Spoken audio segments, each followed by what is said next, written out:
महायुतीचा आणखी एक नेता आता वादात सापडलेला आहे। भाजप आमदार आणि राज्याचे जलसंपदा मंत्री राधाकृष्ण विखे पाटलांच्या अडचणीमध्ये वाढ झाली आहे। राधाकृष्ण विखे पाटील यांच्या सहकारी साखर कारखान्यामध्ये घोटाळा झाल्याचा आरोप करण्यात आलाय।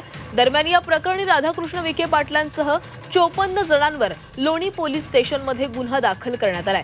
2004, 2005 तसेच 2007 या कालावधीमध्ये असलेल्या संचालक मंडळानं राष्ट्रीयकृत बँकांकडून शेतकऱ्यांच्या नावे बोगस कर्ज घेतलं आणि त्या कर्जाचा शेतकरी बांधवांसाठी उपयोग न करता स्वतःच्या हितासाठी त्याचा वापर केल्याचा आरोप बाळासाहेब केरुनाथ विखे यांनी केलेला आहे।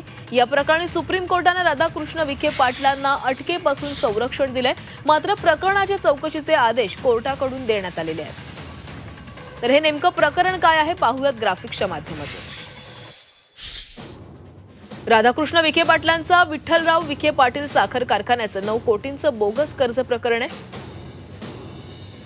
या प्रकरणी मंत्री राधाकृष्ण विखे पाटलांसह 54 जणांवर लोणी पोलीस स्टेशनमध्ये गुन्हा दाखल करण्यात आला आहे। 2004, 2005 तसेच 2007 मधल्या तत्कालीन संचालक मंडळानं राष्ट्रीयकृत बँकांकडून शेतकऱ्यांच्या नावे बोगस कर्ज घेतलं।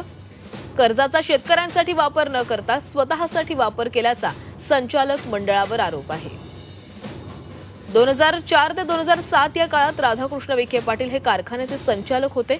कारखान्याचे ऊस उत्पादक सभासद बाळासाहेब केरुनाथ विखेंनी हा आरोप केलेला आहे।